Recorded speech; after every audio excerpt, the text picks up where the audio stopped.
I'm Anne from Game Like a Mother. Today I'm going to show you how to play Qwixx. It's ages 8 and up, 2 to 5 players, and takes 15 minutes to play. Let me show you how.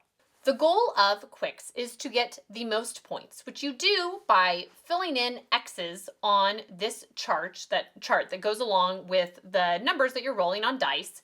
And the numbers on the sheet do not correspond with your score at all. It's just the number of X's, and then there's a little chart on the bottom which you use to fill in for your final score at the end of the game.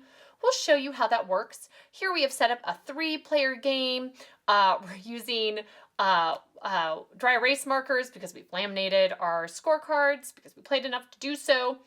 To start a game, each player picks a die, and it doesn't matter the color of the die, and you roll at the same time, and whoever gets a 6 first is the active player and will go first for the first time. So we'll say these guys rolled at the same time. This person got the 6, so they will be the active player first. If you are the active player, you roll all the dice, and then everyone at the same time gets to choose whether or not they want to mark on their scorecard the value of the added total of the white dice, which is 3 here. So at the same time on their own scorecards, you can look at what other people are doing. You can't hide your scorecard, but they're going to go ahead and mark. This is a pretty nice roll. A 3 is pretty nice. So they're going to go ahead and mark on their board. And you are too. A key part of this game is once you have marked a spot on the board, you're filling it in from left to right. And once you've marked an X in a spot, you can no longer fill in any of the spots to the left of that, even if they are blank. So this person can never mark a red 2, and this person can never mark a yellow 2. You are going to end up skipping a lot of them as you're going across from left to right, so don't worry too much about that. Now, if you are the active player, the perk of being in that role is that you now, after the white dice combo has been put on everybody's scorecard, you can now split up the white dice and combine one of them with any one of the other dice. You can't take both of them and combine them with the die. It's just a total of 2 dice combined together, and they would probably do the yellow with the 1, and then they can make a 2 from that and mark that on their scorecard. Order of operations is very important here. You cannot, as the active player, mark this and then mark this, because it would be really nice to mark a yellow 2 and then a yellow 3. No, white dice first, and then a combo with one of the colorful die is after that. The other thing about being the active player is you get the opportunity to mark up to 2 spots on your board, which is very nice. However, you have to mark a spot on your board or you take a penalty. It is optional for these other players. They don't have to mark a thing on your roll if they don't want. You have to mark at least 1, because if you don't, you have to mark a penalty box, and that is worth -5 points at the end. And it also can end the game if you get 4 of those penalties over the course of the game. Game over, everybody counts up their X's and totals up their score. The active player can skip one of their dice combos, either the white dice combined or a white die with a colorful die, but you must mark a spot or take a penalty. After a turn ends, the next player is given the dice and becomes the active player.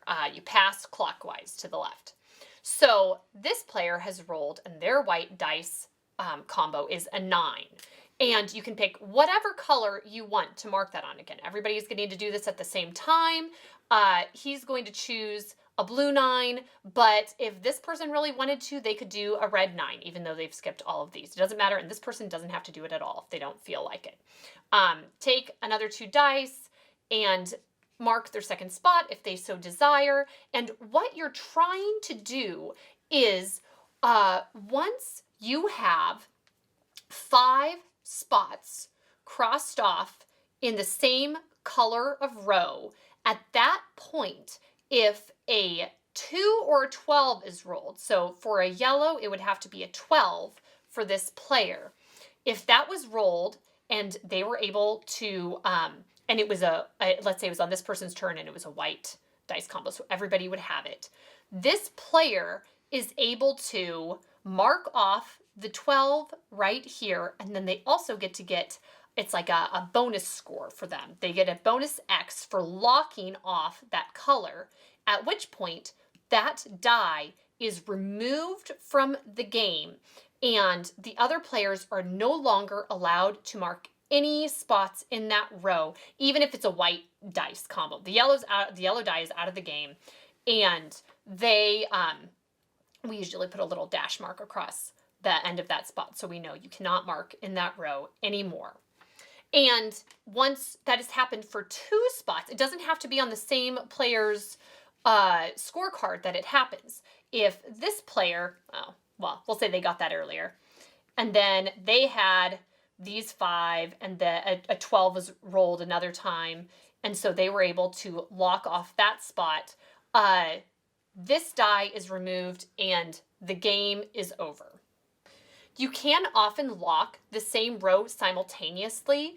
If this player had also had 5 or more X's, that you can have a whole bunch along here, and then if the 12 had come up and they hadn't locked theirs yet, you can both, and it was the white dice, so accessible to everybody.